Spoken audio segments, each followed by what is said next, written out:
The Adventures of Sam Spade, Detective.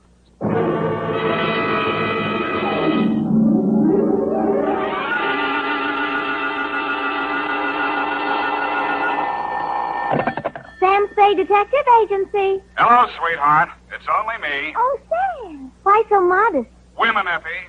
Age cannot weather nor custom stale their infinite variety. Huh? Against their incalculable wiles, mere man is a leaf in the wind. Oh, Sam, do you really... Oh. Who was she and how windy was it? Cyclonic, Effie. We had to close every window in the house. But If you will just contain your natural feminine curiosity for a few moments, I'll be right down to dictate my report on the bow window caper.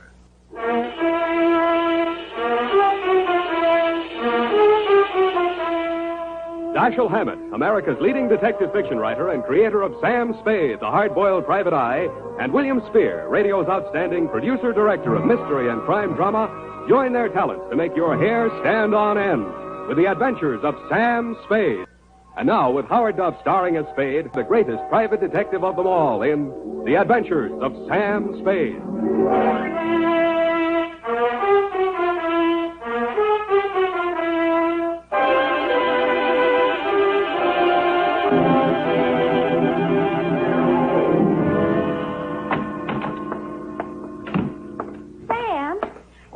Bow window. A bow window. Bow window is a bay window that you look into instead of out of. Look into instead of out. Oh. Oh, Sam. Get your book, Panther Girl, and slink on in. What was she trying to see through the bow window? I mean, whose house was it? Her own. But if it was her own house, then why would she It just goes to show you, darling, what some women will stoop to. It does? There was a low window. Oh. Well, whenever you're ready, Sam. Date November 10. Ninth. 9th. Correct. 1947. To Dr. Helmut Ries. I was right for once. Yeah. From Samuel Spade, license number 137596. Subject, the bow window caper. Dear Dr. Ries, I know that this report will not make pleasant reading for you, but you paid for it, so here it is. As far as I was concerned, it all started on Thursday morning when you called at my office. From your story, I gathered it had been going on for some time. You will say these are merely the actions of a jealous woman, Mr. Spade. But I assure you there's more to it than that. It must be a carefully thought-out plan to ruin my career, my whole life. In what way, Dr. Reese? She spies on my private consultations, insults my women patients. I can no longer even keep a nurse for more than a week at a time. Scenes, hysterics, outbursts of violence. I cannot continue my work under such conditions. Well, why don't you give her a divorce? Why, no. This is not her desire. If it were, it would be simple. No, she wants to bring me to ruin. She wants to see me on my knees in front of the popular. Why? That is what I want to find out. Why? Doctor, I think you ought to take this case to a head doctor. I have consulted a psychiatrist. He examined her. She's perfectly competent mentally. So you see, there is here already some mystery, for which one comes to a detective. How long has this been going on, Dr. Reese? Since 3 months only. But in this time, she has reduced me to utter desolation. Dr. Reese was a very good divorce lawyer right down the hall from my office. No. I discussed the matter of a divorce with her a few days back. This was her answer. You see, a receipt for the purchase of a gun. And this note in her handwriting. I hope you will not force me to use this. Esther. Yes. What do you think she has in mind? Murder or suicide? She refused to discuss it. But one thing I have noticed. Since she has bought this gun, a new development. A strange man watches my house. Several times I have caught him following me. Well, she might have hired a detective to check on whether you visit a lawyer. Perhaps it is very simple, but it is all too strange to be harmless. I half-heartedly agreed that it might be, Dr. Reese, and when your check for $100 didn't bounce, I went to work wholeheartedly. I reached your house on Pacific Avenue just as the streetlights were going on. It's a quiet neighborhood, so I could hear it before I got close enough to read the number on the door. Get out! Get out of this house! Get out! You have no... Get out! They seemed to be slugging their way toward the back of the house, so I decided to risk an entrance. I found the doorbell, and I was about to punch it when I caught sight of your mystery man. He was crouched in a clump of shrubbery that grew under the bow window at the corner of the house. He was still there with his eyes glued to the window when I walked up behind him. Hey, let go of me. Let go. Come on, you're going inside. Listen, I'm not just a snooper. I didn't say you were. I'm just inviting you inside for a better look. Now, I'm warning you, if you don't let go of me, Stop squirming, will you? Go! The kick he landed on me wasn't according to the Wrestling Association's rules, but I let him get away with it mainly because I couldn't move for 3 or 4 minutes, and by that time he disappeared down the street. When I recovered my faculties and staggered back to the door, I didn't bother ringing the bell. I just walked in. The hen fight was still going on somewhere in the upper reaches of the house. Then a door burst open on the upper landing, and a girl in a nurse's uniform ran down the stairs toward me, pursued by a pale little woman with a pink face who was brandishing a pair of brass fire tongs. You brushed past me, Dr. Reese, and headed off the pursuer. Esther, stop this! Stop this at once! Have you gone crazy? Give me those fire tongs. Give them to me. What's the matter, Helmut? Afraid I'll mar your light of love's beauty? What started this? I caught her creeping about the kitchen. She's going to poison my food. Explain to you, Mrs. Reese. The doctor... Oh, don't bother explaining, Miss Robbins. These morbid fancies of hers. Don't think I don't know what goes on in that office. That office where I'm not allowed anymore. That's only because you make the patient so nervous, Esther. I know what goes on. You and those women. That will do, Esther. Go to your room. Very well. But I won't have that woman in this house another day, Helmut. Is that understood? Go to your room, Esther. I'm going. But remember what I said. I warned you both. I can't. There, Miss Robbins. Now don't. There. I can't stand anymore, Doctor. I tell you, it's making me a nervous wreck. I just... Dr. Reese. Huh? Oh, Mrs. Spade. You saw, you heard? Yeah. Come into my office. We'll talk. I think we'd better. Doctor, there's still one more patient waiting to see you, Doctor. Well, have her wait a little longer. Yes. This way, Mrs. Spade. How much longer? Well, the doctor will see you just as soon as he possibly can. Have you been feeling any better, Mrs. Crandall? Sit down, Mr. Spade. Thanks, but I can say what I have to say standing. Your wife's a very tragic woman, Doctor. I wish I could help her. I wish I could help you, too, but I can't. You heard her threat against Miss Robbins. Was that a joke? There's nothing funny about jealousy. But there is this man who watches the house. And the gun she bought. I collared him outside just now. Oh, well, did you get him to talk? No, but I wouldn't worry about him if I were you. And about that gun. The Constitution says every citizen shall have the right to bear arms. Even Parnell Thomas can't do that. Mr. Spade, I've not yet told you all. If I... Oh, Doctor, I'm sorry Yes? to interrupt, but this patient, she's been waiting for more than an hour. Well, who is she? Mrs. Kavanaugh. Kavanaugh. Kavanaugh, who? Well, has she been here before? Of course, last week. Here's her card. Oh, yes. I'd better get it over. Send her in. Yes, Doctor, and Doctor, I'm resigning. I'll finish today, of course, and then I'm through. I'm sorry. Yes, well. Very well, Miss Robbins. I can't say that I blame you. Good luck. Goodbye, Doctor. Well, I'll be going along myself now, Doctor. No. You must hear me out, Mrs. Spade. I've not yet told all. If you'll just wait until I have seen this patient, please, Mr. Spade, please. Okay, I'll wait outside. Oh, I beg your pardon. I beg yours. Come on in. So, you're leaving the doctor's employ, nurse? I am. Well, Mr. Spade, how does it look from the grandstand? Messy? Mm-hmm. You don't mind if I finish cleaning out his desk? Go right ahead. Thank you. What's the matter with Esther, anyway? I could sum the whole thing up in a single 5-letter word, shall I? You have. Are you going to walk out on him? Aren't you? Yes. Yes, I am. Oh, but Esther isn't jealous of your type.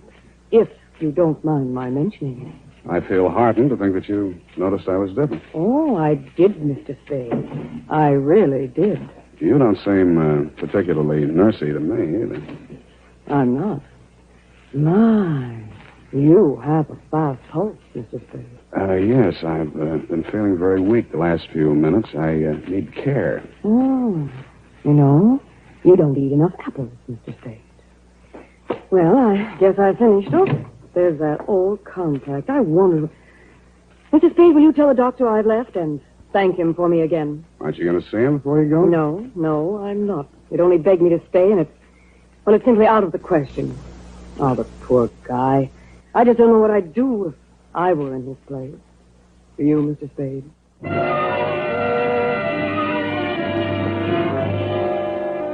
I did, and I told her. She told me I was a victim of hypertension and left me with my mouth open and no thermometer in it.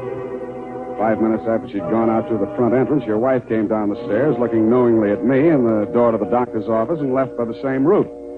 10 minutes after that, I was halfway through a 1937 National Geographic that was the latest edition on the waiting room table, and had reached the third paragraph on the natural beauties of Winona County, Minnesota. But I never finished. What?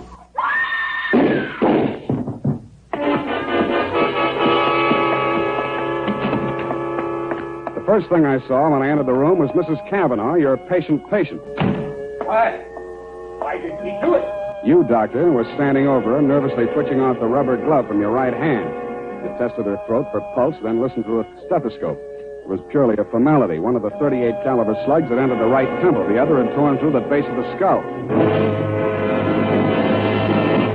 How did it happen? I don't know. I had completed the examination and walked over there to put my instruments away. When I turned back, she had a gun in her hand. Before I could stop her, she pulled the trigger. Suicide, of course. Why? Well, I just told her the truth, that there was nothing I or any other doctor could do for her. But she had perhaps a month, perhaps less. She had suffered great pain, of course, for some time. Uh-huh. You saw her shoot herself, you say? Yes.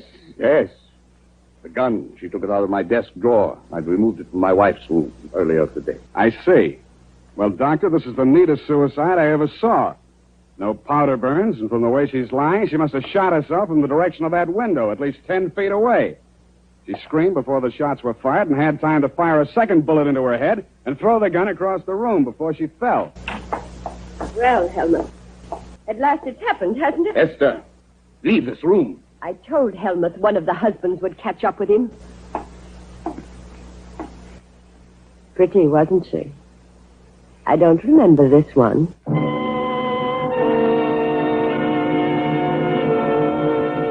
The expression on your face might have been horror or fear or both, Dr. Reese. But your wife was smiling. When my eyes left her face, I noticed a leaf clinging to the hem of her coat. It might have come from the shrub that grew up against the house.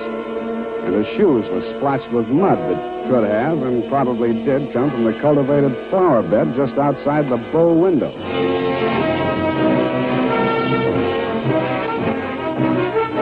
The weekly Sunday adventure of Dashiell Hammett's famous private detective, Sam Spade.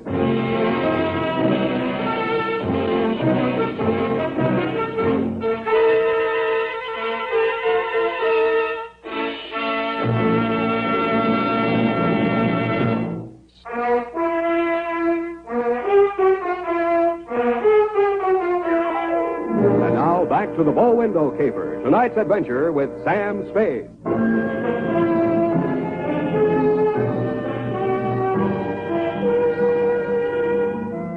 Obviously, there were two equally good suspects in the Cavanaugh murder.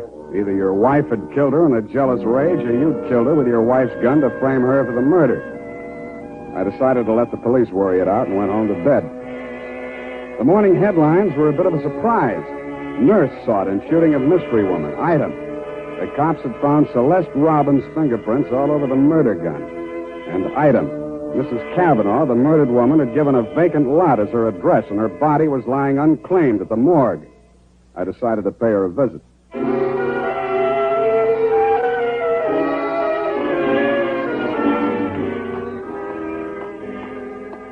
Maxie, hey, Maxie. What? Oh, Sam. Sammy, my boy. Hey, it's good to look on you. How are you, Maxwell? Oh, fine.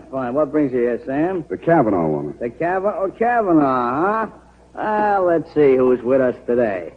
Stiftel, Milton, Schwartz, Kelly. I knew him, nice guy.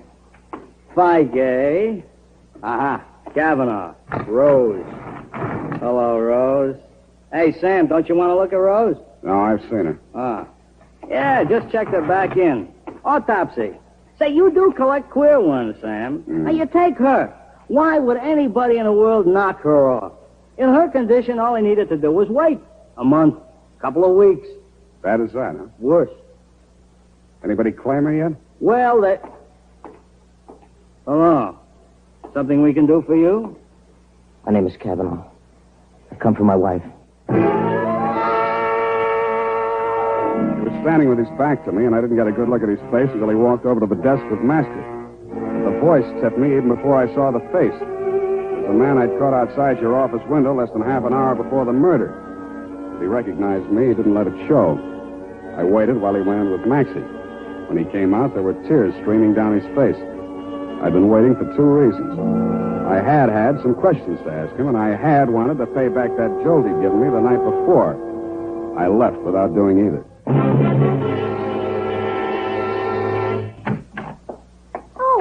Oh, Sam. Oh, sweetheart, any calls? Lieutenant Dundee of Homicide, Yeah. Dr. Reese, Mm-hmm. and there's a girl waiting inside. Wouldn't give any names. So you let her wait in my private office. Well, I don't think you'll mind when you've seen her. She's by way of being a knockout. Well, thank you, Effie. That was very thoughtful of you, John. You're welcome, Sam. Sam, please don't be angry with me for coming here. I had to talk to somebody. What you need is a good criminal lawyer, Nurse Robin. Oh, no. Do you think I killed that man? How did your prints get on that gun? And don't tell me she threatened you with it and you grabbed it out of her hand. No, I didn't. I did nothing at all. Take it easy, Nurse. Take it easy. Would you like a drink or something? No, of course. Thank you anyway. I'll be all right. Well, she came in from shopping 3 days ago. Just as nice as pie. And she came creeping around. You know how she is. And she said, I bought something today. It's lovely. And with that, she hauled this gun out of her handbag. And so, to humor her, I took it and I looked at it. That was foolish. It certainly was Well, foolish. nickel-plated, ideal surface for fingerprints. And I remember she was wearing gloves. Struck me as peculiar at the time, but I'm so stupid. I didn't think of it until just now. Everything's a little peculiar about this caper. A woman who was dying anyway gets shot. Nobody even seems to know who she was. Doesn't make sense. No, it doesn't make much sense. But what should I do, Sam? Give myself up? I think you should. Yes, I thought you'd say that. All right, phone the police. You got a lot of courage. Sure you don't want to drink? No, thank you. I'll be all right. I'll be all right. Homicide. Dundee. Dundee, Sam Spade. I got the Robbins girl here in my office. She wants to check in. Oh? Well, tell her to forget it, Sam. Reese's wife just made a full confession.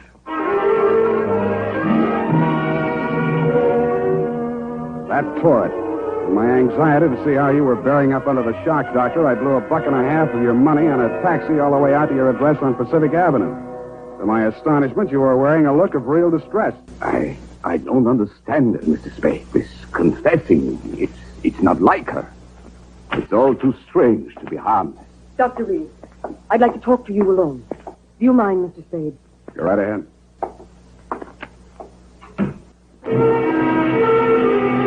I strained my ears outside your consulting room, but all I could hear was a few vague murmurs. Then, for no good reason, I decided to have a look at your wife's bedroom upstairs. The cops had been there before me, so I didn't expect to find much, and I didn't. I was tapping the woodwork for secret panels or something when I heard a heavy tread on the stairway. I wheeled around, my hands inside my coat. A jolly-looking character in coveralls was standing in the doorway. Home Electronics. I beg your pardon? Daggett, Home Electronics. I come to take the equipment. What equipment? And a dictograph. She don't need it no more. Ask me, she hurt too much. Mrs. Reese had a dictograph installed? Yeah, a rental type installation. Yeah, this here's a speaker. Yeah, my own design. Looks like a portable radio, don't it? Yeah, where's the other end? Where's the microphone? It's in the doc's private office. You interested, eh? Yeah, turn it on, will you? Oh, sure. Yeah, we'll get it tuned in a minute there. And... Oh, feedback. Wait a minute, I'll fix it. Let her talk. Let her talk. What can she tell? I don't know, but it's uncanny the way she knew Nice, huh? things. Every word we spoke together. That's because of the dictograph. They rig, huh? Shut up. My angel, we cannot allow this terrible tragedy to come between us. We love each other. Nothing can change that. Oh, boy. Yeah, that's as nice, ain't it? Quiet. I just know, please don't. Now stop it, Helmut. I don't want you. Please don't. What is it, Celeste? What has happened to Jane? What has happened? You asked that. When I've been attacked by a mad woman and accused of murder all in the space of 12 hours. Well, it's all over now. Just so, Helen. Yes, all. Can't you turn it up a little more? Oh, sure, turn it up. Hold it. Desperately over. It's over. And I'm very, very ashamed. I suppose it was my usual thing. I always get sorry for a poor, weak man and get involved. But this time, I'm sorry for her. Celeste, please. When I was a kid, I liked it. It used to make me feel powerful and, well, to watch them squirm. But it's no fun anymore watching another woman in the agonies of jealousy. And you, I thought you were just weak. You're a brutal, unscrupulous murderer. What are you saying, Celeste? You killed Mrs. Cavanaugh. Why, that's impossible. You stood deliberately in that window and you fired 2 shots right at Hey, what gives you? Why weren't my fingerprints on that gun? Because you were wearing your rubber gloves, Doctor. Celeste, don't say any more. No.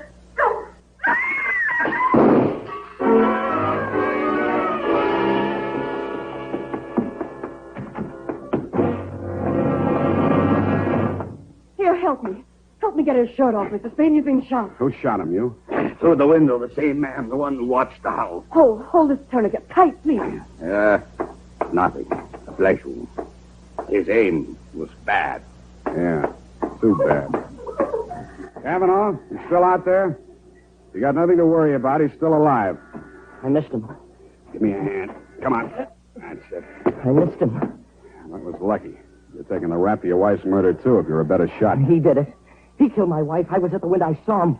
What I don't understand is why his wife confessed. She loves him, Mr. Cavanaugh. You should understand that. I guess that's what happens to love when it gets crossed up. Why didn't you tell the police what you saw? They'd have hung it on me. She was a stranger to everyone else. I've been quarreling with her, suspicious, acting like a maniac. She never told me. She must have been going to one doctor after another, trying to find one that would give her one ray of hope. In pain all the time, too, and never letting on. Never. Even after that first visit she made to Reese's office, I didn't tumble. I thought she was meeting him on the sly. And I followed her both times. That last time I carried a gun. I might have killed her if what I suspected had been true. I'm very sorry, Mr. Cavanaugh. I didn't realize. You're pretty late with your regrets, Doctor. I don't quite figure either. Maybe the prison psychiatrist can. Sunday homicide. Dundee, tear up Mrs. Reese's confession. Come on over and get the doctor. Dr. Reese? Yeah. By the way, he accidentally shot himself in the arm. Isn't that right, Doctor? What? Oh, yes. Accident. Why didn't she tell me? Why didn't she tell me? I don't know, Cavanaugh.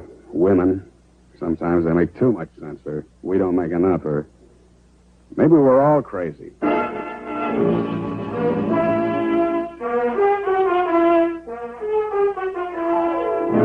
And that, Dr. Reese, is the crop. At the risk of laboring a point, there's also the mystery of why a nice girl like Celeste Robbins ever fell for a guy like you. You'll have plenty of free time to think it over between now and the trial. If you find the answer, drop me a line. Period. End of report. You know, Sam, that's Celeste. I like her. I wish we could do something for her. Well, I've already thought of that, Evie. Oh? What are you going to do, Sam? Write that up, sweetheart, and I'll write you a happy ending.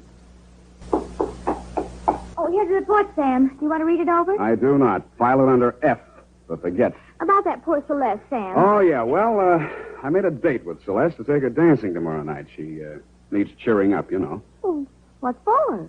Well, you said she needed help. Well, that isn't exactly the kind of help I had in mind. Oh. I don't see why it's necessary Effie, to take... we must each of us give a particular kind of help each of us is particularly equipped to give. Very well. She used to make over men just to get the other women jealous. That she did. Aren't other women silly to allow themselves to get jealous when they know just what she's up to? Idiotic. Just idiotic. Sure thing. And go home, Effie. I'm a lousy dancer. Oh, very well. Have fun, Sam. Good night, Sam. Good night, sweetheart.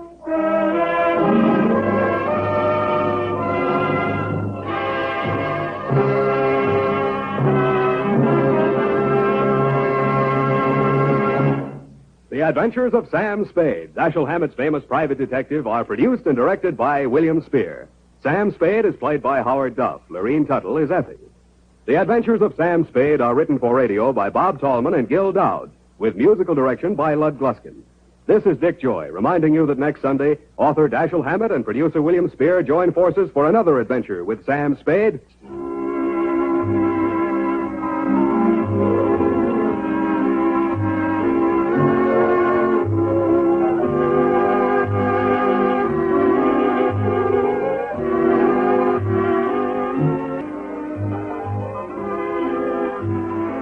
This is CBS, the Columbia Broadcasting System.